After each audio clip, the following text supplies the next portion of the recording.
ये कहानी है एक जादुई हार की। एक शानदार और पुरसुकून सल्तनत की शहजादी राया महल की पाबंदियों बंदिशों से उकता चुकी थी। उसे आजादी और आम लोगों की सादा जिंदगी देखने की शदीद ख्वाहिश थी। ये आरजू उसे अपनी प्यारी दादी जान से विरासत में मिली थी। दादी जान प्यार से, मेरी बच्ची, तुम्हारी ये खूबसूरत आरजू मैं जरूर पूरी करूंगी।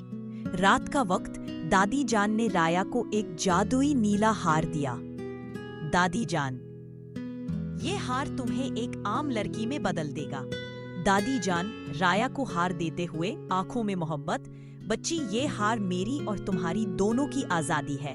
इसमें वो कुर्बानी शामिल है जो तुम्हारी ख्वाहिश पूरी करेगी।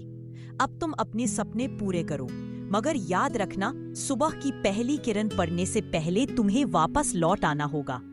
राया की आंखों में चमक आ गई। उस रात से शहजादी राया हर रात वो हार पहनकर एक आम आजाद लड़की बन जाती और छुपकर महल से बाहर की दुनिया की सैर करती। राया की गादी का जमाना। जब दादी जान खुद जवान शहजादी थी, उनकी भी यही ख्वाहिश थी। एक दिन दादी ने अपने वफादार नौकर की मदद से छुपकर पहाड़ों के पीछे रहने वाली एक जादूगरनी के पास जाने का फैसला किया। जादूगरनी की झोपड़ी। दादी जान सामने खड़ी थी। दादी गम से, आए जादूगरनी, मैं आजादी चाहती हूँ। मैं वो दुनिया देखना चाहती हूँ जो इन ऊंची दीवारों के पीछे है। जादूगरनी पुरअसरार मुस्कुराहट के साथ, ये आजादी महंगी है शहजादी, तुम्हें इसके लिए कुछ देना होगा। दादी, मैं अपनी हर चीज दे सकती हूँ। जादूगरनी इशारा करते हुए, मुझे तुम्हारे बालों का एक गुच्छा चाहिए। तुम्हारे शाही बालों में वो कुव्वत है जो मेरे जादू को हमेशा जिंदा रखेगी। दादी ने फौरन अपने खूबसूरत बालों का एक गुच्छा काटकर जादूगरनी को दे दिया। जादूगरनी ने वो बाल एक नीले मोती के अंदर बंद कर दिए और उसे नीला हार बनाकर दादी को दिया। जादूगरनी, अब तुम अपने सपने पूरे करो। शहर का बाजार। राया आम रूप में एक दुकान के पास खड़ी थी। जायद आवाज देकर, ओ लड़की, जरा ध्यान से, तुम्हारे सर पर वो टोकरी गिरने वाली थी। राया हंसते हुए, शुक्रिया, तुम्हारा नाम क्या है? जायद, मेरा नाम जायद है। मैं यही पास ही में छोटी सी दुकान में अपने माँ बाप के साथ फल बेचता हूँ। तुम यहाँ नहीं लगती हो।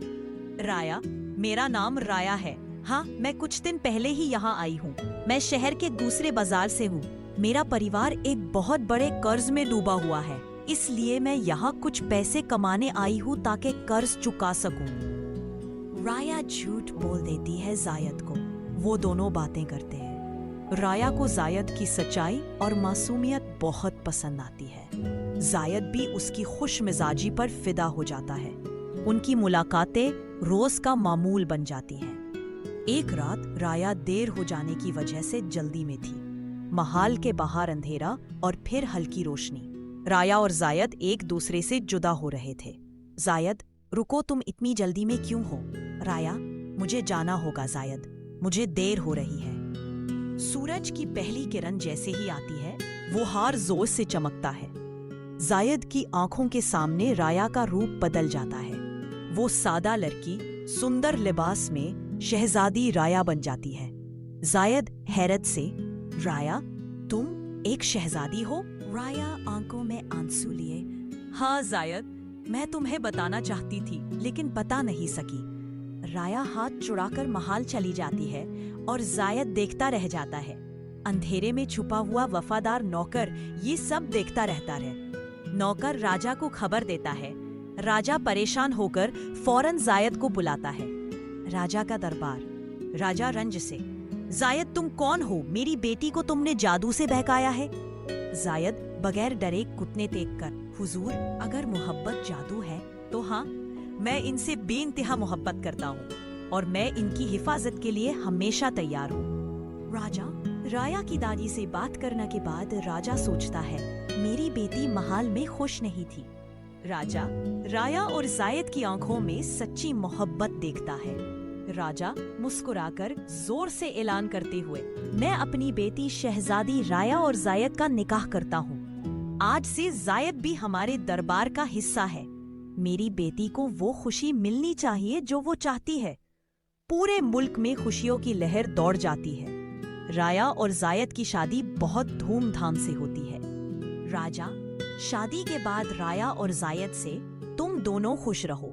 और राया, तुम्हारे लिए मेरा नया कानून ये है, तुम दिन में शहजादी और रानी की जिम्मेदारी निभाओगी, लेकिन जब भी तुम्हें आजादी की जरूरत हो तुम उस जादुई हार को पहनकर जायद के साथ आम लोगों की तरह अपनी जिंदगी जी सकती हो। राया खुशी से आंसू बहाते हुए, शुक्रिया बाबा, आपने मुझे मेरी मोहब्बत और आजादी दोनों दे दी। मोहब्बत और आजादी वो दौलत है जो किसी ताज या तख्त से कहीं ज्यादा कीमती होती है। मेरे चैनल को सब्सक्राइब करना मत भूलना। बाय।